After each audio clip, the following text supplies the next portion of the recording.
नमो तस्से भगवतो अरहतो सम्मा सम्बुद्धस्से नमो तस्से भगवतो अरहतो सम्मा सम्बुद्धस्से नमो तस्से भगवतो अरहतो सम्मा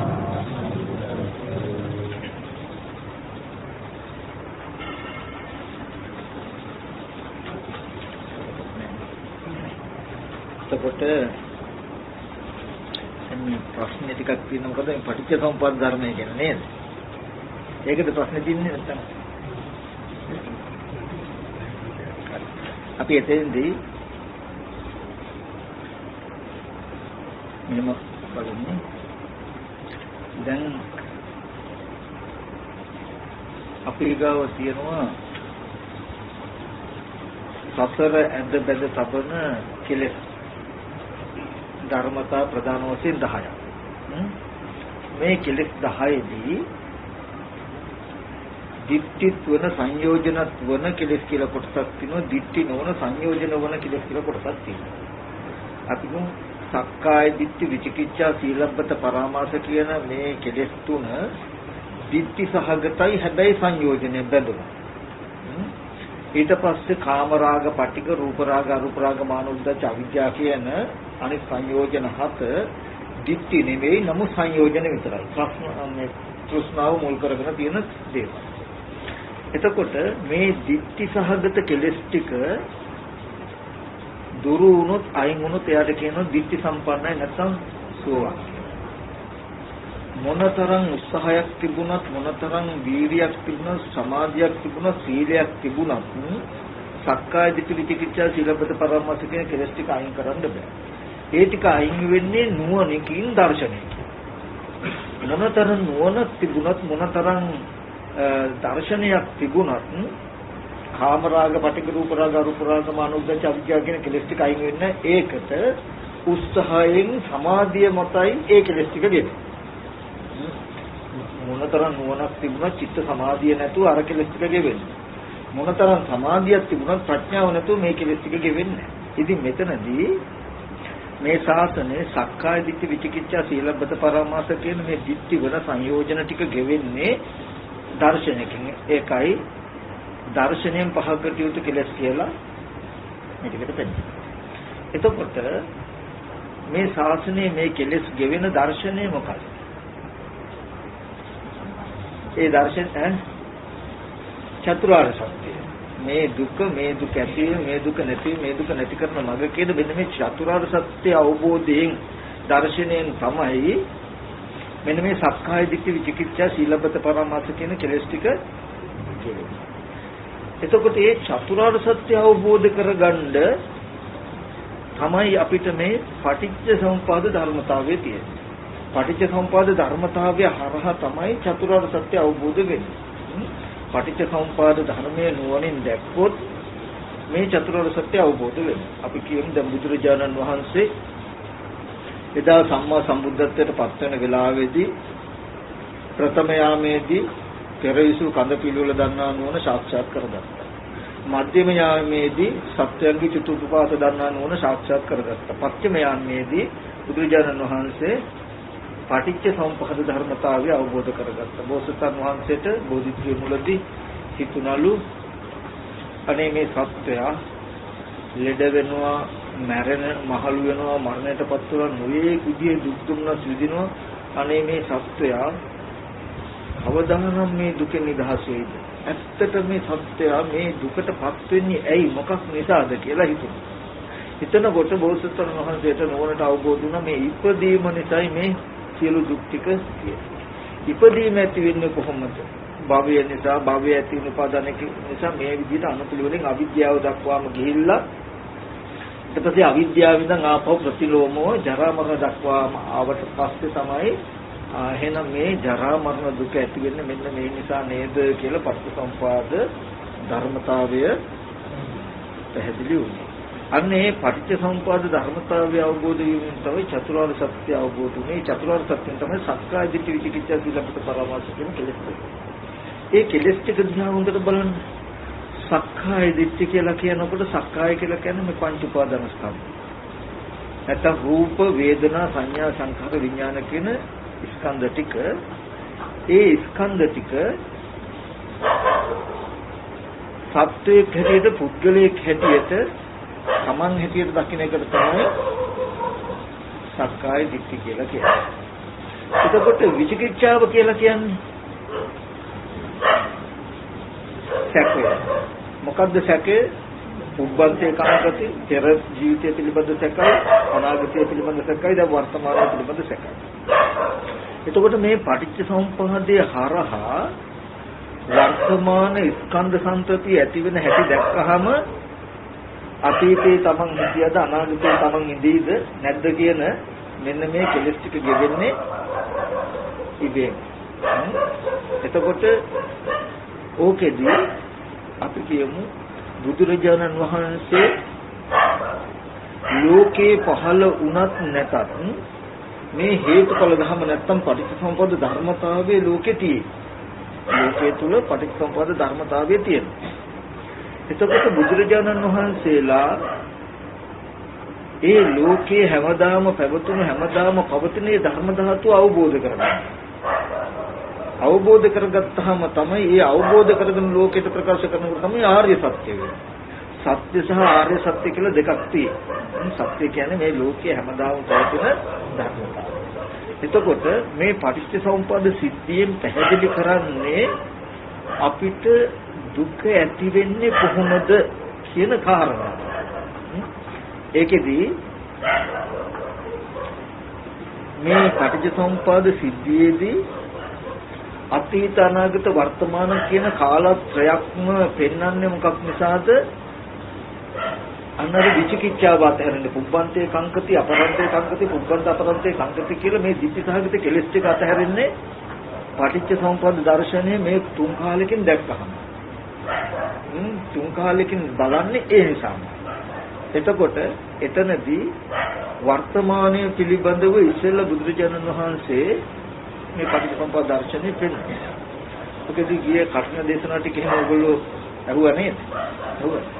අපි ඔබට අර නිදසුනක් ගත්ත උපමාවක් අපි කියමු යම් කිසි මල් ගහක් තියෙනවා. දාස් මලක් කියන්නේ ඒ මල් ගහේ මලක ඇට හැදෙනවා. එතකොට ඒ මල් ඇටයක් අරගෙන පොළොවේ අපි හිටවුවොත් ඒකෙන් හැදෙනවා මල් ගහක්. මල් ගහේ අතු ඉති ගිහිල්ලා පහු කාලෙදී මලක් හැදෙනවා. මල හැදෙනකොටම මලේ නැට්ට කෙමිය පෙති රේණු ටික හැදෙනකොටම මල සුවඳවත් වෙනවා. එතකොට දැන් බොහෝම සුවඳති මලක් තියෙයි. මේ මලට සුවඳ ඒත් ඉස්සෙල්ලා ගහකින් ගෙනාවද? හොඳට විශ්වාස.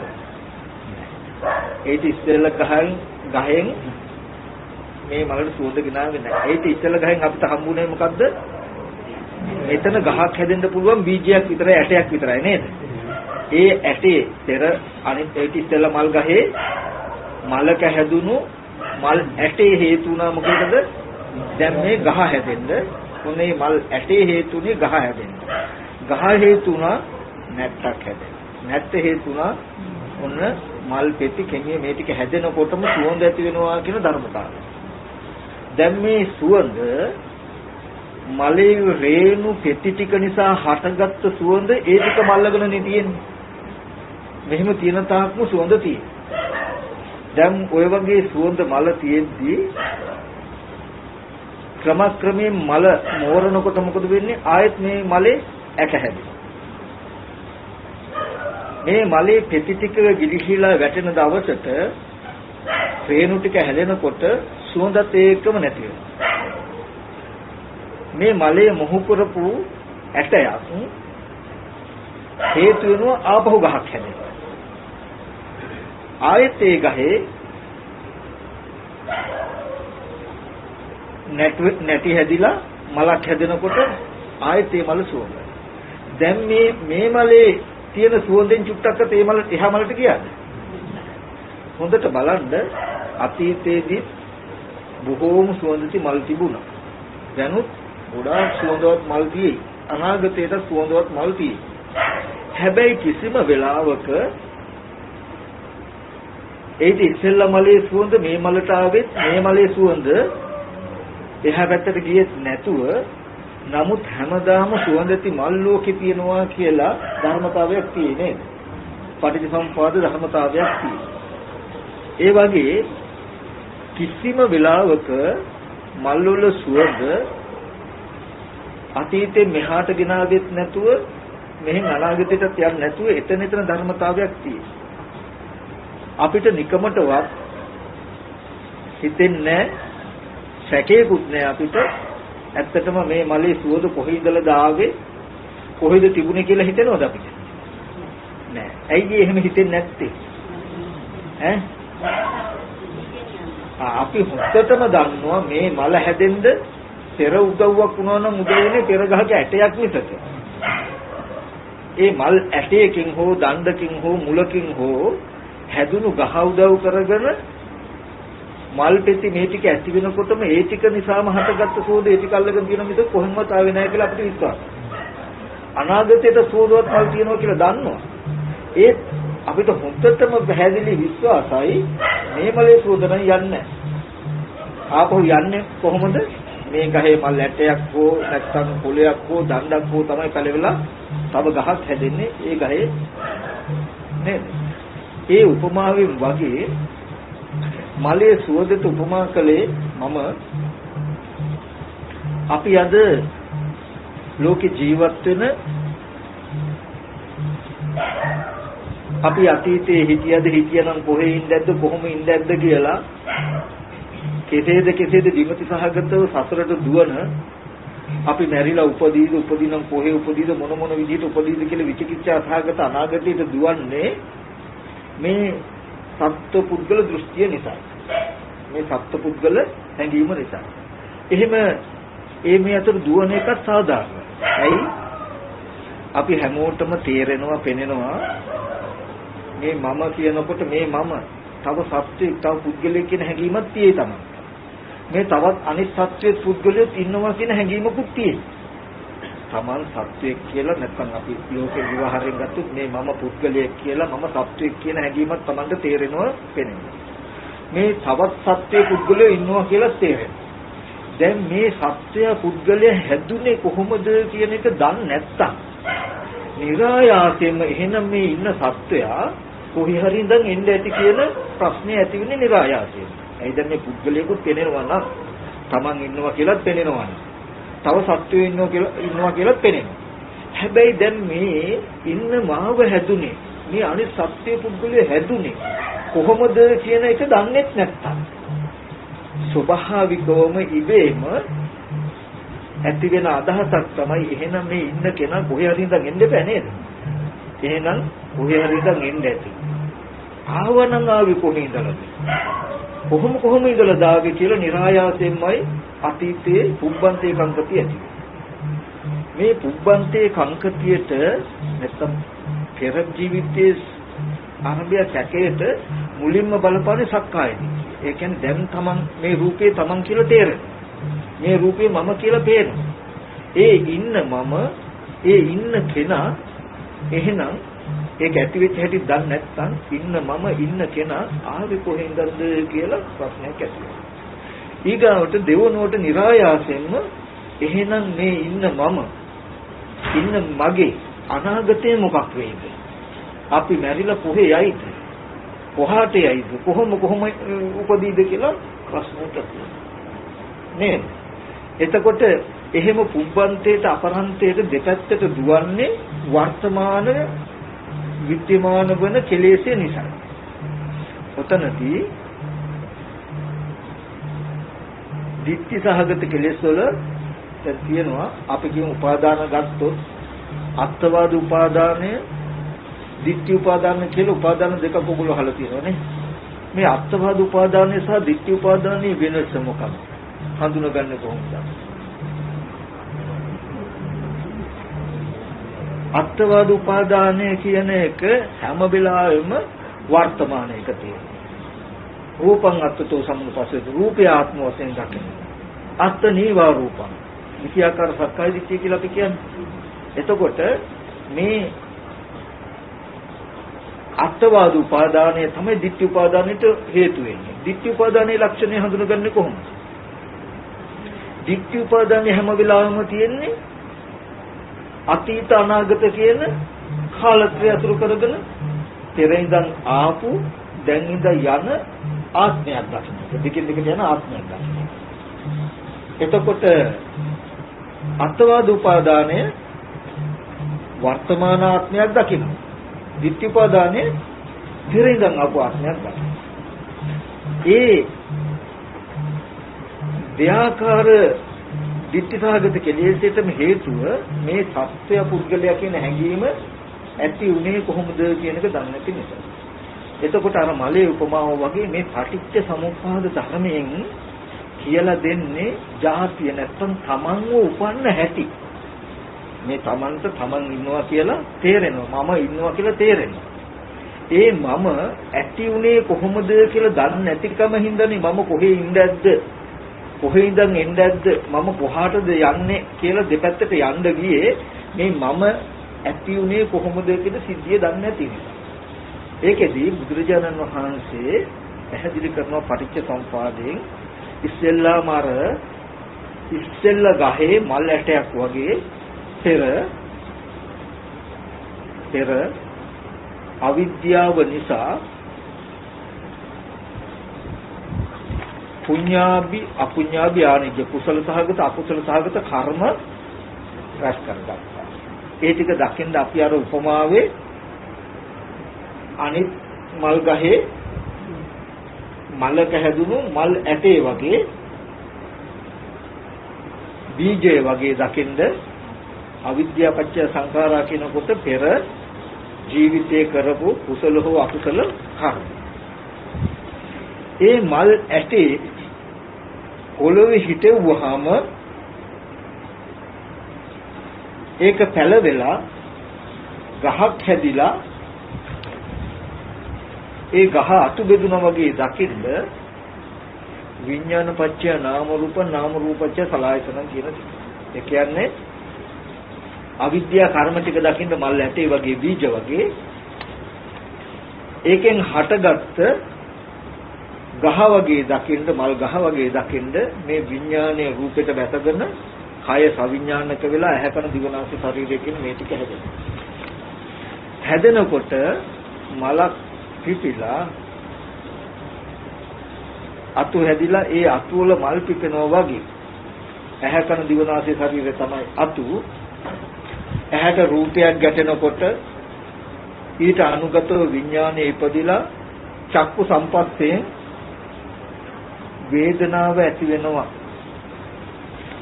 කනට ශබ්දයක් ගැටිලා සෝත ස්පර්ශය නිසා වේදනාව ඇති වෙනවා කියන මෙන්න මේ ධර්මතා පහ දක්වාම විඥානයේ රූපයකට දැසගෙන කය සවිඥානික වෙලා ඇහැ කන දිවනාසය ශරීරය හැදිලා ඒකට බාහිර අරමුණු ගැටිලා අරමුණු විදින රූපයක් විදින්න රූපයක් සද්දයක් විදින්න පුළුවන් තැන දක්වාම දකින්ද පෙර කර්මයට විපාක ස්කන්ධ ටික එහෙම නැත්නම් මොකද්ද අර මල් ගහේ මලක් පිපුණා වගේ මලක් පිපුණාම ඒ පිපෙන මලට සුවඳ එන්න අමුතියෙන් කවුරුත් උත්සාහවත් කරන්න දුන්න එක ධර්මතාවයක්. ඉබේමයි සුවඳ කියන එක අසුරු කරන්නේ. ඒ වගේ මේ ආයතන ටික නිසා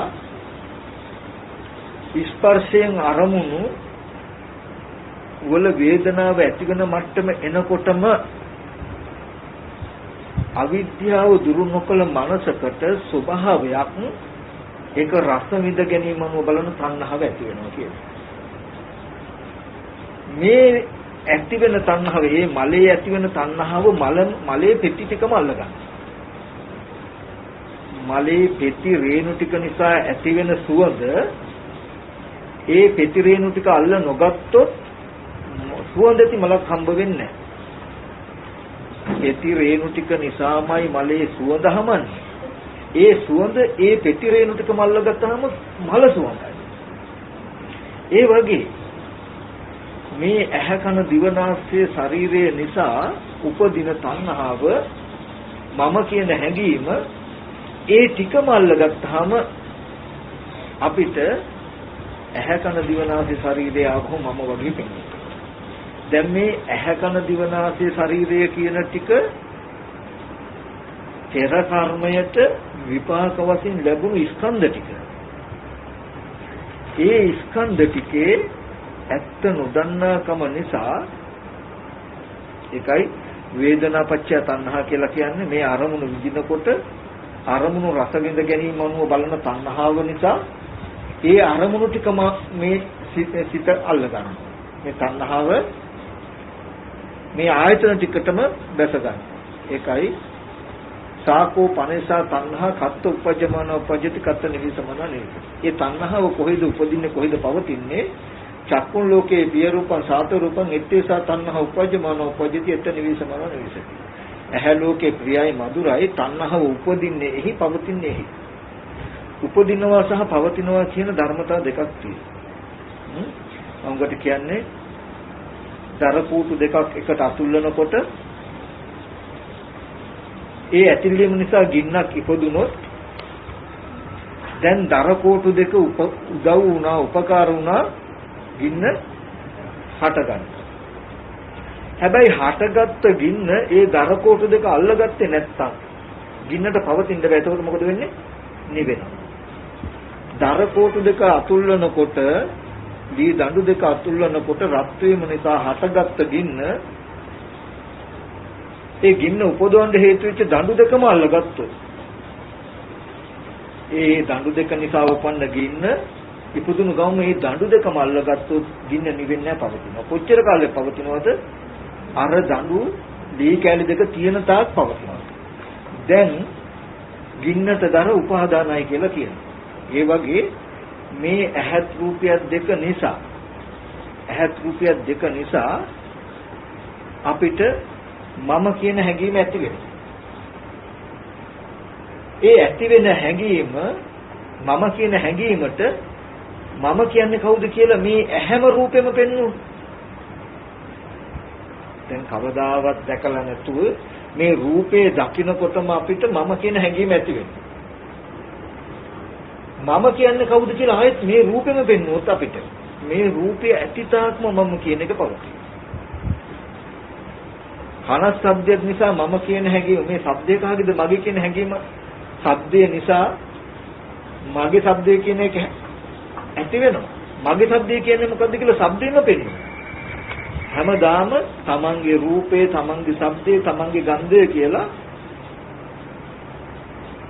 මේ ශේත්‍රය කහුවේ. ඒ කියන්නේ මගේ රූපය කියලා බලන්ද හැඟීම ඇති වෙන්න උදව් වුනේ මේ ඇහැයි රූපයයි දෙකම.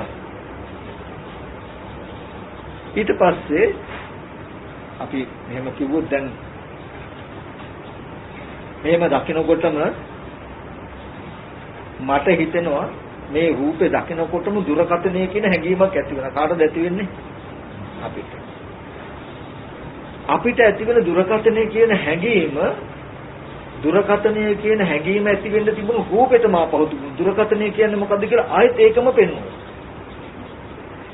මේක දකින්න තාක්ම දුරකතනය කියන එක පෙනේ අපිට. මම කියන එක තේරෙනවද? දැන් අපි කියමු වෙන භාෂාවකින් කෙනෙක් මේක දිහා බැලුවොත් එයාට දුරකතනය කියන හැඟීම එනවද? නැහැ. දැන් මේක දකින්නකොට ඒකෙන් තේරෙනවා මේ එකම රූපේ දකින්නකොට මට දුරකතනය කියන එක ආවා. තව භාෂාවකින් කෙනෙකුට ටෙලිෆෝන් එක කියලා ආවනම්, තව කෙනෙකුට වෙන අදහසක් ආවනම් දැන් මේ ටික මේක දකින්න මට්ටම එකයි, නමුත් දැනගන්න මට්ටම වෙනස්. දැන් මට මේ අරමුණ දකින්නකොට දුරකතනය කියන හැඟීම ඇති වුණාම ඒ හැඟීම ඇතිකරන්න හේතු වෙච්ච රූපේම අපව අල්ලගත්තා. මේ රූපය ඇති තාක් මට දුරකතනය කියන හැඟීම තියෙනවා. ඊට පස්සේ දුරකතනය කියන නම සිහි වෙනකොට මේ රූපෙ වෙන්නේ. රූපෙ වෙනකොටම මට නම තිරිපේ. අපි කියමු දැන් මේ රූපය දකිනකොටම අපිට මුනිදාස මහත්තයා කියලා හිතෙනවා. දැන් කාටද හිතෙන්නේ? කෙනා. ඊට පස්සේ රූපේ දකිනකොට මටයි මුනිදාස මහත්තයා කියලා හිතෙන්නේ.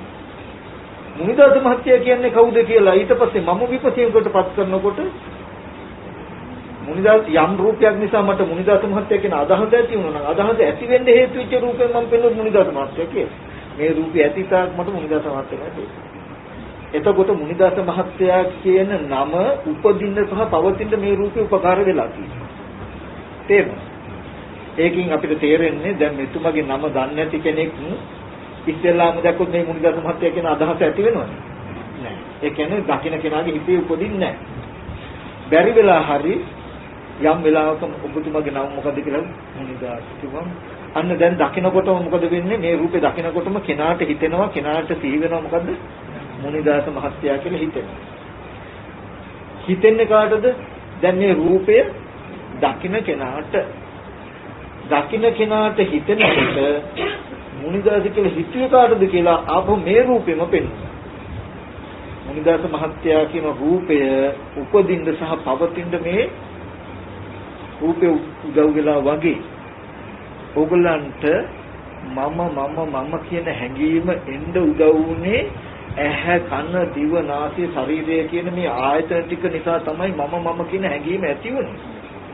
මම කියන්නේ කවුද කියලා අර්ථ දක්වනකොට ඇහැ මේ මගේ ඇහැ මගේ කන මගේ නාසය මගේ දිව මගේ ශරීරය කියලා ආපහු මම කියන හැඟීම ඇති වෙන්න තියෙන හේතු ටිකම පෙන්වුවාම දැන් මේ චුට්ටක් අතරුණතු තමන් ඉන්නේ. ඉතින් මේ පටිච්චසමුපාද සිද්ධියෙන් පෙන්නේ පෙර කර්මයට විපාක ස්කන්ධ ටික හැදුනහම ඒකට මම මගේ ආත්මය කියලා ගන්න කෙලස් ටික මේ ආයතන ටික නිසා ඇති වෙලා ඒ කෙලස් ටික ආයතන ටිකම අල්ලගත්තාම ඔන්න ಜಾති පුද්ගලයා උපදින.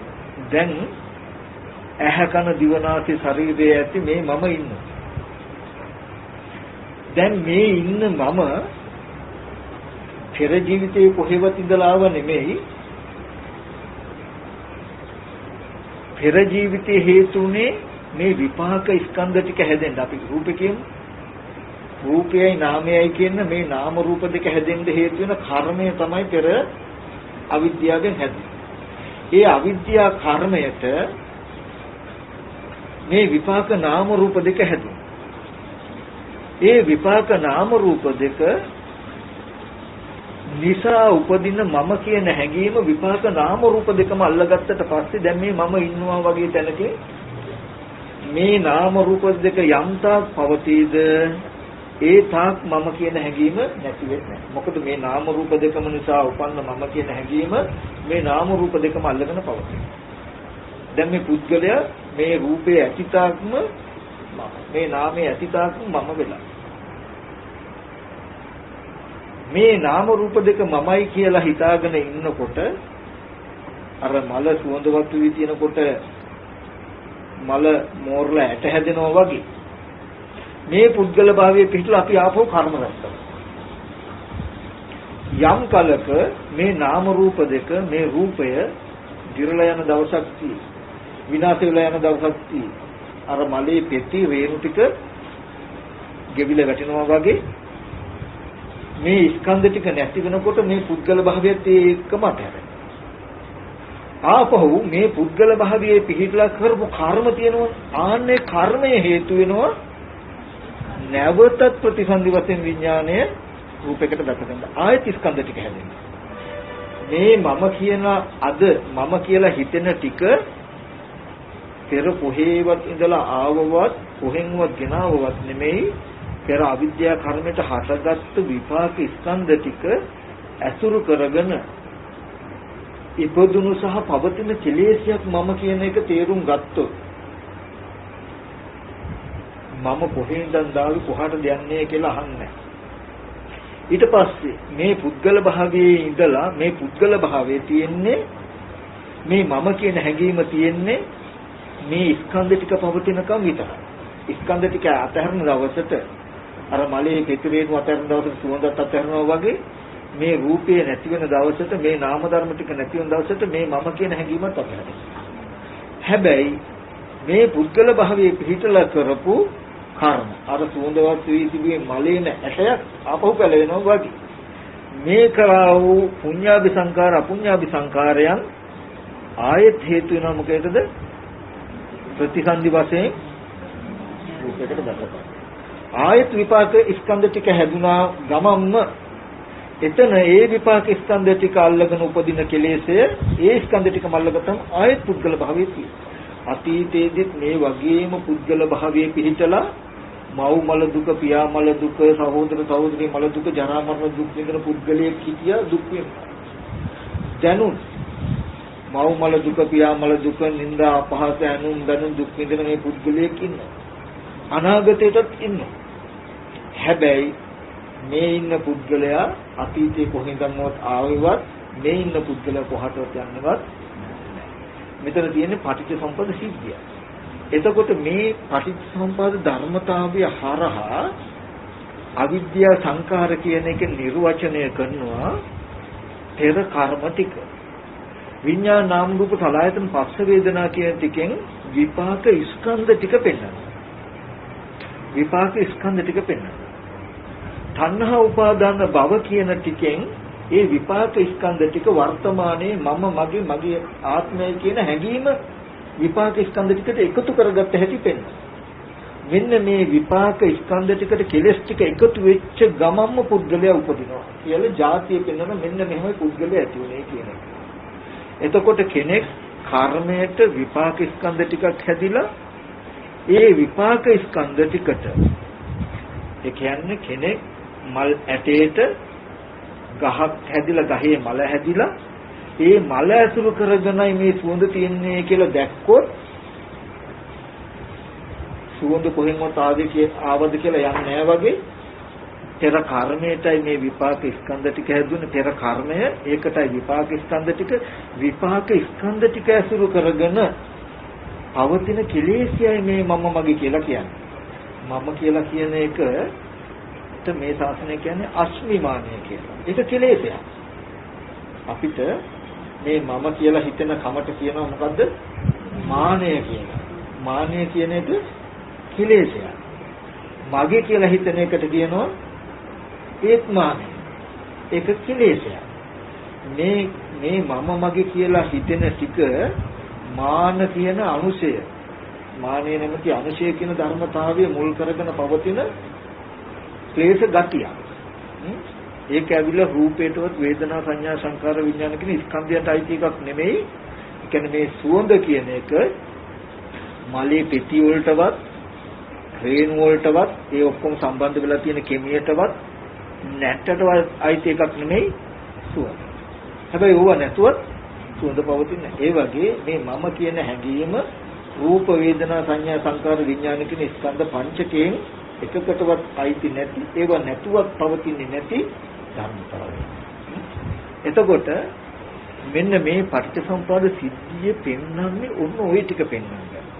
ප්‍රධානම දේ තමයි මොකද්ද? ලෝකයට තමන්ව පෙනෙනවා, ඒ කියන්නේ මම ඉන්නවා කියලා පෙනෙනවා. හැබැයි මම ඇති වෙච්ච හැටි දන්නේ නැති නිසා මම ආවේ කොහෙන්ද? කොහාට යයිද කියලා මේ වගේ පූර්ව අපරාන්තයට දුවනවා.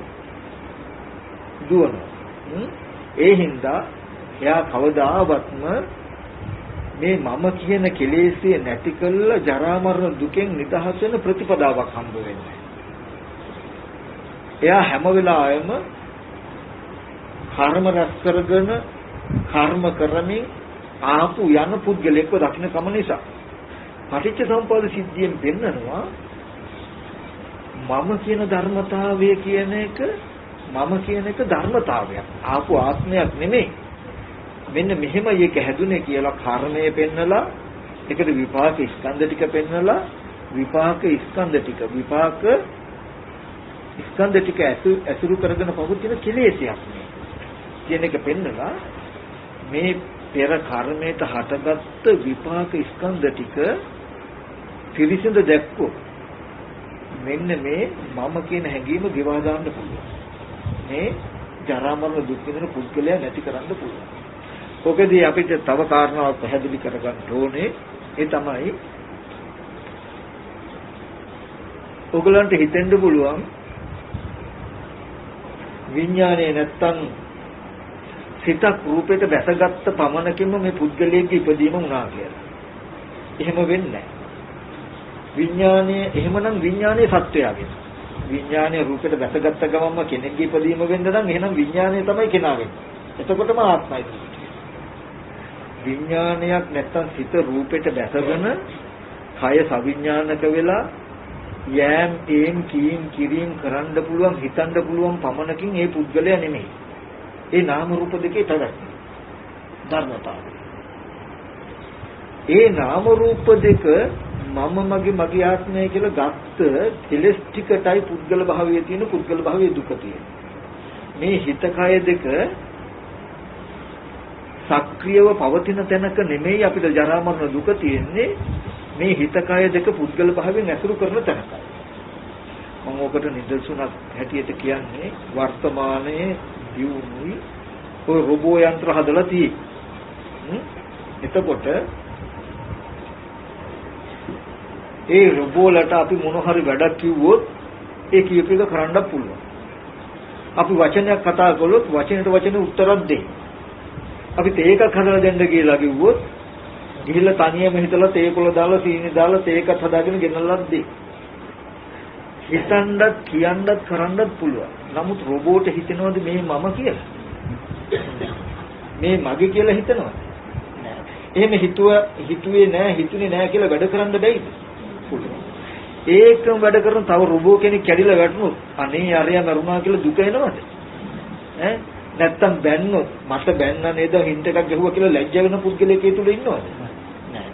නමුත් මේ රොබෝ යන්ත්‍රයට ඉදිරියට හම්බෙන හැම අරමුණක් එක්කම ගනුදෙනු කරගෙන ජීවත් වෙන්න බැයිද? පුළුවන්. පුළුවන් නේද? අන්න ඒ වගේ රහතන් වහන්සේ කියලා කියන්නේ. දැන් අර රොබෝ යන්ත්‍රය බලන්න හිතන්නත් පුළුවන්. එයාට කියන්නත් පුළුවන්, කරන්නත් පුළුවන්.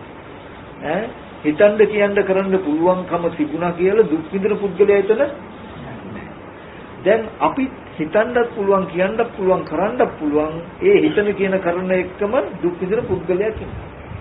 මෙන්න මේ දුක් විඳින පුද්ගල භාවය අනවශ්‍ය කෙනෙක්. මේ නාම රූප දෙක පිරිසිඳ නොදකින්න කම නිසා ඇති වෙච්ච තැන.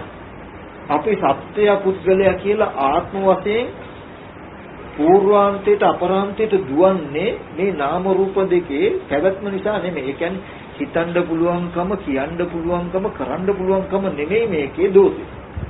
ඒ හිතන කියන කරන දේ මමයි හිතන්නේ, මමයි කියන්නේ, මමයි කරන්නේ කියලා මමයනේ කරන තැනයි කෙලෙස්. රහතන් වහන්සේ රොබෝ යන්ත්‍රයකයි තියෙන්නේ පොඩි වෙනස. මොකද්ද? රොබෝ යන්ත්‍රයේ වේදනාව දැනෙන්නේ නැහැ, විඳීම් නැහැ. නමුත් මානසික මට්ටම එකම. රහතන් වහන්සේට වේදනාව දැනෙනවා, විඳීම් තියෙනවා. මානසික මට්ටම එකම. ඒ කියන්නේ මොන හරි බඩු භාණ්ඩයක් ගන්න ඉස්සෙල්ලා එතෙන්ට යන්න ඉස්සෙල්ලා රොබෝට ඒ දේ තියෙනවා කියන හැඟීමකුත් නැහැ. ඒක අරගෙන අපි කියමු කුස්සියට ගියා කියන්නකො. සාලේ ඉන්නකොට කුස්සිය තියෙනවා කියන හැඟීම යාට නැහැ. එතන හම්බ වෙන අරමුණත් එක්ක ගනුදෙනු කරගෙන යන්නේ ස්කෑන් කරගෙන. ආපහු ආවට පස්සේ සාලේට තාම දැන් කුස්සිය තියෙනවා කියන හැඟීම නැහැ. එකතු වෙන්නේ නැහැ. රහතන් වහන්සේගේ මනසත් එහෙමයි. සාලේ ඉඳලා කුස්සියට යනකොට කුස්සිය තියෙනවා කියන හැඟීම නැහැ. එතන ඉස්සරහට හම්බ වෙන අරමුණත් එක්ක ගනුදෙනු කරනවා. ගිහින් ආවට පස්සේ ආපහු සාලේට ආවට පස්සේ තාම කුස්සිය තියෙනවා කියන හැඟීම නැහැ. නමුත් අපිට සාලේ ඉන්නකොට මෙතන ඉන්නකොටම කුස්සිය තියෙන කුස්සියට තමයි යන්නේ. කුස්සියේ ඉඳලා වැඩ කටයුතු කරලා අස්කල සාලේට ආපු ගමන් ඉඳලා ආපු කුස්සිය තියෙනවා. අන්න අපිට අතීතයක් තිය අනාගතයක් තිය ඔය තියෙන හින්දා තමයි පුබ්බන්ති අපරන්ති කියන දෙපැත්තක් අපිට තියෙන්නේ. ඒ තියෙන හින්දායි අපිට යන්න පුළුවන්කම තියෙන්නේ. එතකොට මේ පටිච්ච සම්පදාය සිද්ධියෙන් එක දෙයයි වර්තමානයේදී පෙන්වන්නේ නිවන් දකින්න මේ භ්‍රමචර්යාවට ඉඩ හදලා දෙනවා. ඒ කියන්නේ අද ඔබට මම කියන හැඟීමක් ඇති වෙනවා, මේ සත්‍ය පුද්ගලය කියන හැඟීමක් ඇති වෙනවා නම් ඒ මේ පටිච්චසමුප්පාද සිද්ධියෙන් පෙන්වන්නේ මේ ඔබට දැනෙන සත්‍යය ඔබට දැනෙන පුද්ගලයා කියන කෙනා හැදුනේ මෙහෙමයි කියන එක. ජාතිය කෙනෙක්ගේ ඉපදීම උනේ මෙහෙමයි කියන එක. ඒ කෙනෙක්ගේ ඉපදීම වෙන්න ක්‍රම තුනක් ප්‍රධාන වශයෙන් වෙලා තියෙනවා. මොකද්ද ක්‍රම තුන? අවිද්‍යා සංඛාර කියන එකෙන් කර්ම නැමැති කොටසක් සම්බන්ධ වෙලා තියෙනවා. විඥාන නාම රූප සලආයතන පස්ස වේදනා කියලා විපාක කියලා කොටසක් සම්බන්ධ වෙලා තියෙනවා. තණ්හා උපාදාන භව කියලා කෙලෙස් කියලා කොටසක් සම්බන්ධ වෙලා තියෙනවා. කර්ම විපාක කෙලෙස් කියන ධර්මතා තුනක් මුල් වෙලා තමයි මේ මාව නිර්මාණය වෙලා තියෙන්නේ, තමන්ව හැදිලා තියෙන්නේ. තේරුණානේ? අපි සත්පුද්ගල භාවයක් ඇති කරගත්තට ඇති කරගෙන තිබුණට මම කියන තැනක තියෙන ධර්මතාවයක් කියන එක පෙන්වනවා. ඒ මම කියන කම මම කියන පුද්ගල සංඥාව පුද්ගල හැඟීම ඇති වෙලා තියෙන්නේ කර්මය නිසා විපාක ස්කන්ධ ටිකක් හැදලා විපාක ස්කන්ධ ටිකට කෙලෙස් ටිකක් තිබ්බ තමයි පුද්ගලයා ඇති වෙලා තියෙන්නේ. කර්ම විපාක කෙලෙස් කියන ධර්මතාව තුනකින් තමයි පුද්ගලයා ඇති වෙලා තියෙන්නේ කියන එක පෙන්නනවා. ඊට පස්සේ ඒක නැති කරන්න නම් කර්මයට හටගන්න විපාක ටිකට කෙලෙස් ටික නැතිකොළොත් මේ පුද්ගලයා නැති වෙනවා. එහෙම වුණාම ඒකට කියන ක්ලේශ පරිණාමය. අද කෙලෙස් ටික නැතිකොළොත් මේ පුද්ගල භාවය නැති වෙනවා. එහෙම වුණොත් පුද්ගල භාවය නැති වෙනකොට කර්ම රැස් වෙනවා. කර්ම රැස් වෙන්නේ නැති නිසා මතු විපාකත්. කෙලෙස් නැති කිරීමෙන් මතු ප්‍රතිසන්දියට යන මේ වගේ විපාක උපදින කර්ම රැස් වෙනවා. කර්ම නැතිනොත් මතු විපාක ඉස්සන්දා.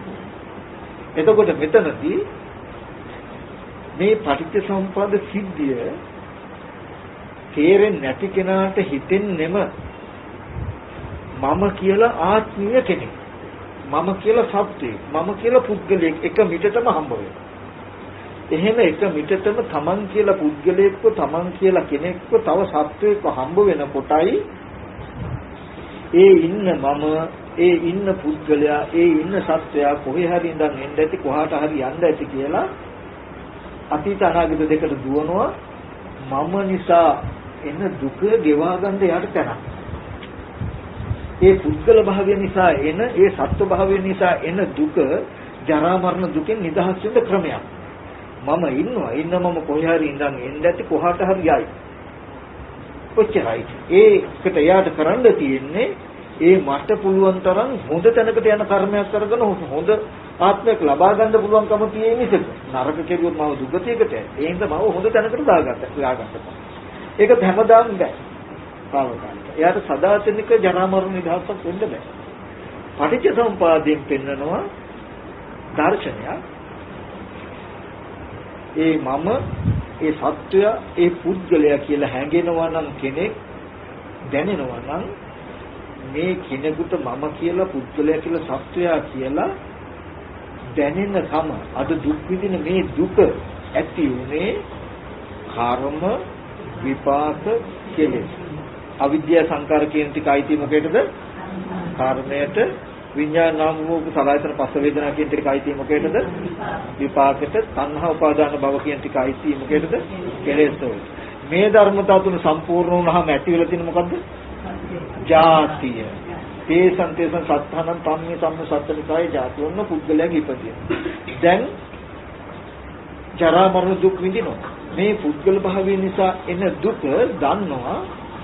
කර්මයට විපාක ස්කන්ධ ටිකක් හැදිලා කෙලෙස් ටික, ඒකට කෙලෙස් ටික යෙදුන හින්දායි මේ පුද්ගල භාවය ඇති කියලා දැනගත්තාම දැන් මේ පුද්ගල භාවයේ ධර්මතාවය. මේක ඇති වෙච්ච හේතුව යදන්න. එයාට මේ ජරා මරණ දුක එපා නම් මේ දුක නැති කරන්න පුළුවන්. ඒක නැති කරන්න පුළුවන් කෙලෙස් තමයි ක්‍රමේ තමයි බුදුරජාණන් වහන්සේ දේශනා කළේ. දැන් පුරාණ කර්මයට හටගත්තු විපාක ස්කන්ධ ටික නැති කරන්න පුළුවන්ද අපිට? බෑ. දැන් මේ පුද්ගල භාවය ඇති වෙලා දුක ඇති වෙන්න ක්‍රම තුනක් තිබුණා. පෙර කර්ම, විපාක ස්කන්ධ ටික, විපාක ස්කන්ධ ටිකට වර්තමාන කෙලෙස්. ඔය තුනම ඇති වුණාම තමයි ජරා මරණ දුක ඇති වෙන්නේ. දැන් අපිට මේ දුක එපා. දුකෙන් මිදෙන්න ඕනේ. දැන් දුකෙන් මිදෙන්න කියලා අපිට පෙර කර්මය සුද්ධ කරන්න පුළුවන්ද? බෑ. පෙර කර්මයට හටගත්තු විපාක ටික අයින් කරන්න පුළුවන්ද? බෑ. නමුත් අපිට එකක් කළ හැකි දැන් මොකද්ද? විපාක ටිකට වර්තමානයේ කෙලස් ටිකක් යෙදුනොත් නෙමේ පුද්ගල භාවය ඇති වෙන්නේ. දැන් පුරාණ කර්මයට හටගත්ත විපාක ටිකට වර්තමානයේ කෙලස් ටික යෙදෙන්න නොදෙන කම කෙලස් ටික ප්‍රහාණය කරන්න ප්‍රතිපදාවක් පුරන්න පුළුවන්.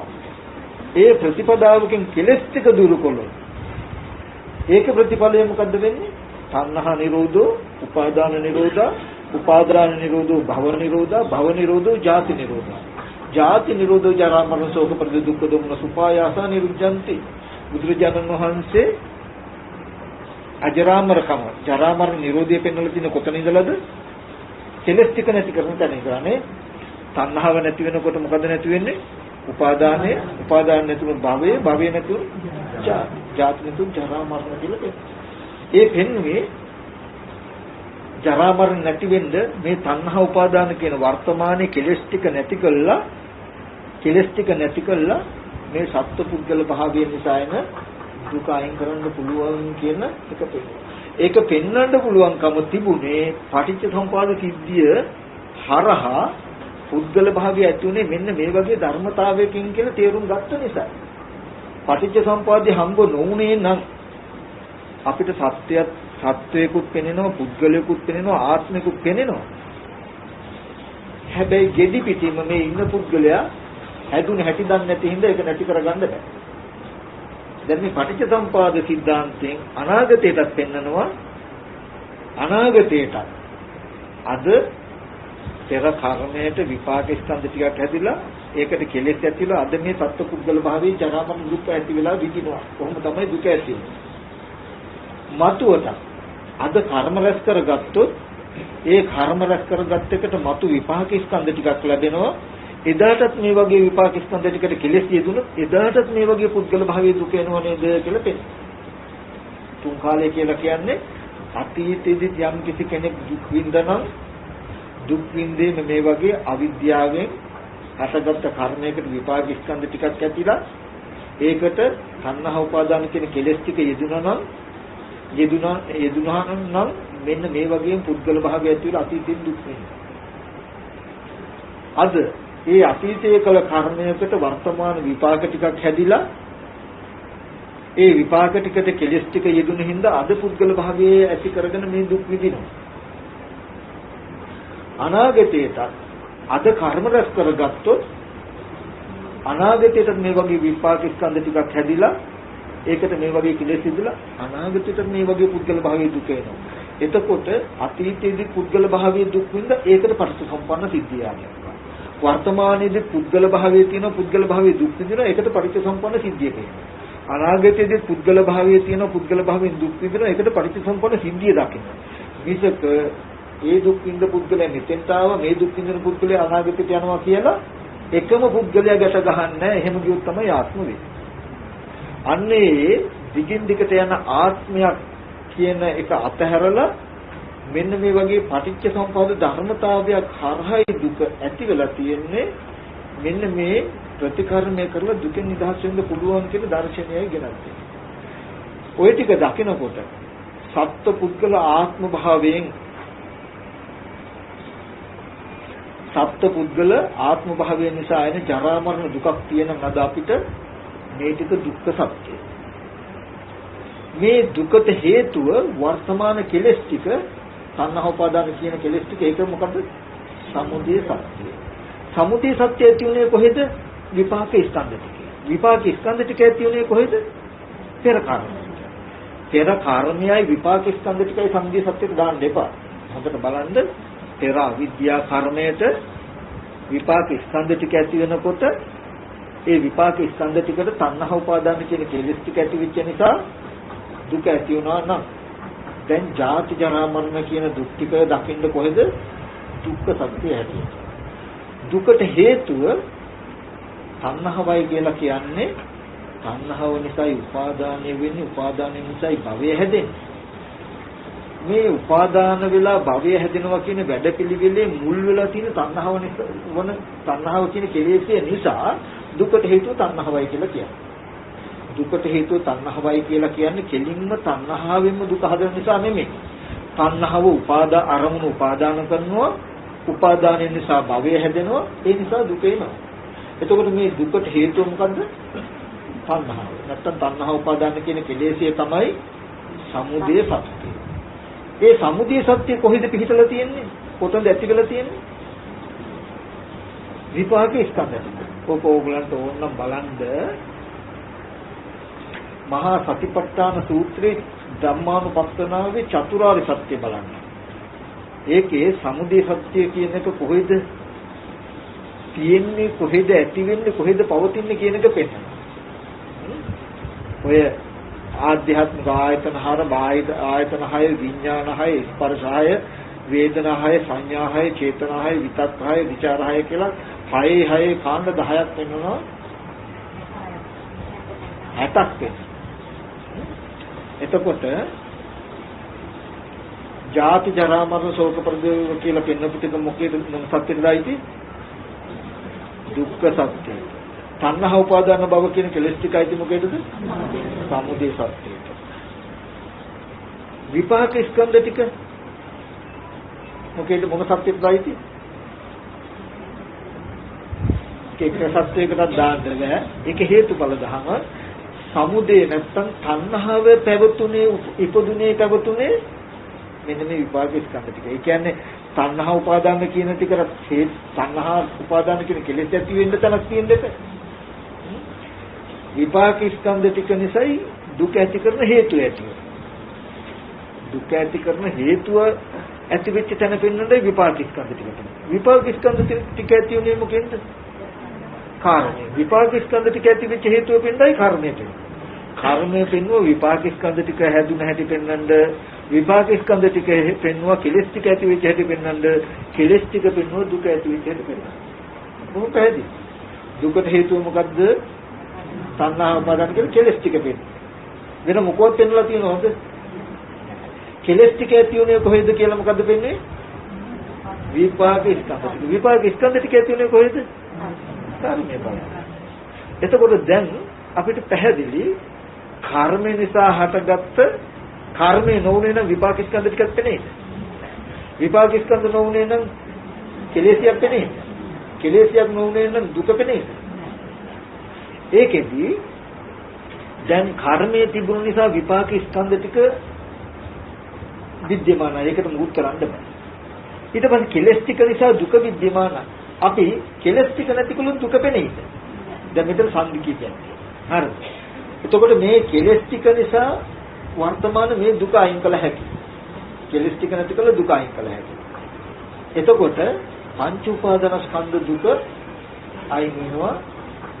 තේසන් සත්‍යහනන් තම්මි සත්‍යනිකාය කියන දුක අයින් වෙනවා. හැබැයි කර්මයට හටගත්ත විපාක ස්කන්ධ ටිකත් අයින් වෙනවද? රහත් තුනත් ඒ විපාක ස්කන්ධ ටික පරිහරණය කරන්න වෙනවා. එතකොට කියනවා කය කෙලවර කොට දිවි කෙලවර කොට ඇති වේදනාවක් විඳින්න වෙනවා. මේ විපාක ස්කන්ධ ටික පරිහරණය කරනවා. තණ්හා උපාදාන කියන කෙලෙස් ටික නැති නිසා පුද්ගල භාවයේ එන ජරා මරණ දුක පුද්ගල භාවයේ නැති වුණොත් තියෙන ආනිසංස දෙකක්. පුද්ගල භාවයේ තිබුණොත් ආදීනව දෙකක්. මේ සත්ත්ව පුද්ගල භාවයේ තිබුණොත් තියෙන ආදීනව දෙක මොකද දන්නවද?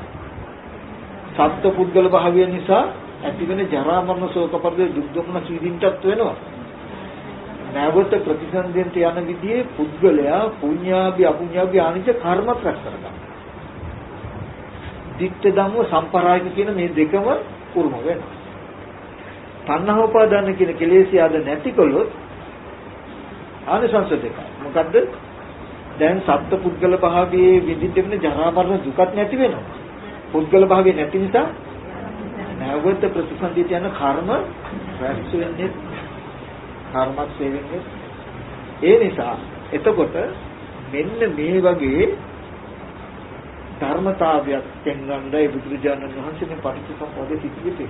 එතකොට එයා පටිච්චසමුප්පාදේ තුන් කාලෙන් බලන්න කියලා කිව්වේ ඔය විදිහට. මොකද්ද?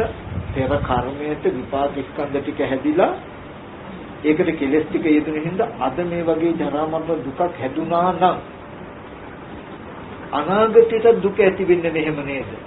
වර්තමානයේක අද කර්ම රැස් කරගත්තොත් මේ පුද්ගල භාවයේ තිබුණොත් අද කර්ම රැස් වෙනවා කර්ම රැස් වුණොත් නැවත විපාක අපි ඉපදෙනව නෙමෙයි. මෙයා කෙලින්ම කර්මයේ පුද්ගල භාවයට ගන්න. තේරෙන්නේ? දැන් අපි කරන වැරද්ද තමයි අද මේ පැත්තෙන් කර්ම දකිනවා මේ පැත්තෙන් පුද්ගලයා දකිනවා. මේ කර්මයේ පුද්ගලයා දෙක එකට ගැට ගන්නවා. එහෙම කරන්නේ. එයා දකින්න දැන් මේ කර්ම රැස් වීම අද කර්ම රැස් කරගත්තොත් මේ කර්ම රැස් කරගන්න එකේ දෝෂය මොකද්ද? නැවත ප්‍රතිසන්දි විපාක ස්කන්ධ ටිකක් හැදෙනවා. විපාක ස්කන්ධ ටිකක් තිබුණොත් තියෙන දෝෂය මොකද්ද? තණ්හා උපාදාන කියන කෙලෙස් ඇති වෙනවා. කෙලෙස් ඇති වුණොත් තියෙන දෝෂය මොකද්ද? ආයත් සත්පුද්ගල භාවයේ දුක ඇති වෙනවා. මේ වගේ ජරා මරණ දුක හිස් නෑ නේද කියලා දකින්න. එතකොට අද මේ ජරා මරණ දුක් විඳින පුද්ගලයා වගේම අනාගතේ ජරා මරණ දුක කියන පුද්ගල භාවයේ දුක් විඳීමක් ලෝකේ තියෙනවා. හැබැයි මේ පුද්ගලයා හැට ගිහිල්ලා නෙමෙයි මේ සිද්ධිය දකිනකොට කිසිම වෙලාවක මම අපි මොන තැනක ඉපදුලා කොහොම දුක් විඳින්න වේද කියන එක ඉන්නේ නැහැ. තේරුණානේ කිව්වේ. එතකොට අන්න ඒ විදිහට දකින්නයි මේ පටිච්චසමුප්පාද සිද්ධිය තියෙන්නේ. එහෙමයි බලන්න. මෙතන මේ විදිහට සංදි වශයෙන් වෙන් කර මේ කර්ම වට්ටය, ක්ලේශ වට්ටය, විපාක වට්ටය කියලා වෙන් කළා පෙන්වන්නේ. මෙතන දුක අයින් කරන්න පුළුවන් තැන පෙන්වන්නේ. වර්තමාන. කර්මය නිසා විපාක ස්කන්ධ ටික හැදුනා. විපාක ස්කන්ධ ටිකට කෙලෙස් යෙදුණු හින්දා දුක හැදුනා. එතකොට කර්මයට හම්බ වෙලා තියෙනවා ස්කන්ධ පරිහරණයේ දුක. කෙලෙස් වලට හම්බ වෙලා තියෙනවා පංච උපාදාන ස්කන්ධ දුක. පංච උපාදාන ස්කන්ධ දුක.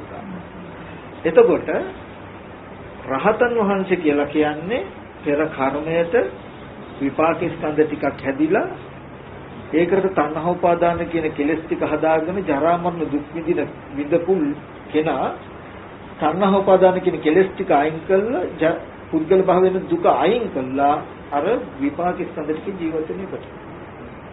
ඉතින් මේ පටිච්චසමුප්පාදේ තුන් කාලෙන් දැක්ක යුතුයි කියලා කියන්නේ ඔගොල්ලෝ තුන් කාලේ අතීතයේදී ජරා මරණ දුක ආවේ කර්ම විපාක කෙලෙස් කියන ධර්මතා තුන නිසාමයි කියලා දකින්න. වර්තමානයේකද දුක එනවනම් සත්පුද්ගල භාවයේ දුක එනවනම් මේ දුක කර්මයකින් විතර දාන්න බෑ. මේ දුක කෙලෙස්යකට විතරක් දාන්නත් බෑ. ඇයි ඒ? කර්මය නැත්තම් විපාක ස්කන්ධ ටිකක් හම්බ වෙනවද? විපාක ස්කන්ධ ටිකක් නැත්තම් කෙලෙස් හම්බ වෙනවද? කෙලෙස් හම්බ වෙන්නේ නැත්තම් දුක හම්බ වෙනවද? එතකොට එහෙනම් අපිට දුක කියන තැන හම්බ වෙන්න නම් සහේතුකව පෙන්වන්න වෙනවා. දුකට හේතුව කෙලෙස් ටික. කෙලෙස් ටික ඇතිවෙච්ච භූමියකුත් පෙන්වන්න බෑ. කෙලෙස් ටික ඇතුනේ විපාක ටික. විපාක ටික ඇතුනේ කර්ම. ඔන්න ඔය පටිච්චසමුපාද සිද්ධියේ අවිද්‍යාව ඉඳලා ජාති ජරා මරණ කියන තැන දක්වා තියෙන්නේ කර්ම විපාක කෙලෙස් ජරා මරණ දුක. එතකොට උත්තරයක් ආව ජරා මරණ දුක කියන එක දුක්ඛ සත්‍ය තණ්හා උපාදාන කියන කෙලෙස් ටික තමයි සමුදය සත්‍ය. තණ්හා උපාදාන කියන කෙලෙස් ටික නැතිකොලොත් ජරා මරණ ශෝක පරිදු දුක් දුම්නස් ටික නැති කරන්න පුළුවන්. මේ ආර්ය අෂ්ටාංග මාර්ගයේ දුක් නැති කරන ප්‍රතිපදාවයි කියන්නේ එහෙනම් පුරාණ කර්මයට හටගත්තු විපාක ස්කන්ධ ටික තුල තණ්හාව උපදින්න පවතින්න බැරි විදිහේ ඥාන දර්ශනයක් හදාගන්න ඕන.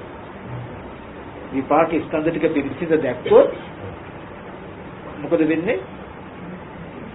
කෙලෙසේට ඉඩ නැහැ. කෙලෙස් ටික නැති වුණොත් මොකක් වෙයිද? තණ්හාව නිරුද්ධ වුණොත් දුක ජරා මරණ ශෝක දුක් දුන්නත් ප්‍රයස නිරුද්ධ. චතුරාර්ය සත්‍ය කිව්වේ ජාති ජරා මරණ කියපු ටික දුක තණ්හා උපාදාන කියලා වර්තමාන කෙලෙස් ටික පෙන්වන සමුදය සත්‍ය.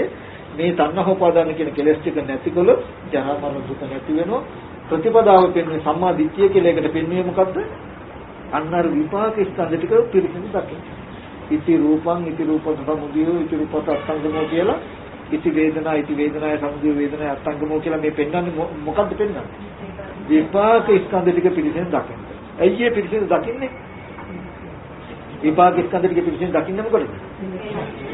අන්න එතකොට තණ්හා නිරෝධය කෙලස් ටික නැති වෙනවා. කෙලස් නැති වුණොත් මොකද වෙන්නේ? දුක්ඛ නිරුද්ධ වෙන නිසා මේ චතුරාර්ය සත්‍යයේ අවබෝධය තියෙන නිසාම මේ විදිහට බලන්න. ඔන්න ඔය ටික දකින්නකොට පටිච්ච සම්පදාය හරහා චතුරාර්ය සත්‍ය තියෙනවා. එතකොට දර්ශනයක් ඇති වෙනවා යාට මේ වගේ දුක කියන එක පුද්ගල භාවය කියන එක දුක. ඒක පටිච්ච සම්පදාය කියලා දකින්නකොට අතීතයේ මම කියන්නේ මේ වර්තමාන මම ඉන්නවද? ඉන්නවනම් ඒ මම කොහින්දද ආවේ? මම කොහාට යයිද? කියලා මේ ජරා මරණ දුක අරබය පුද්ගල භාවයෙන් අතීත අනාගත දෙකට දුවන්නේ මේ පටිච්චසමුප්පාද සිද්ධිය දැක්කා. ඒක නොදකිනකොට කර්ම විපාක කෙලෙස් කියන මේ ධර්මතා ටිකක් නිසා නිර්මිත වෙච්ච ධර්මතාවයක් නේද මේ පුද්ගල භාවය කියලා නොදන්නා කෙනාම මම කොහේ හරි ඉඳන් එන්න ඇති මම කොහාට හරි යයි කියලා තුන් කාලෙට ගිහිල්ලා දුක් විඳිනවා. ඉතින් එන්න මේ සිද්ධිය පෙන්වන්න තමයි පටිච්චසමුප්පාද.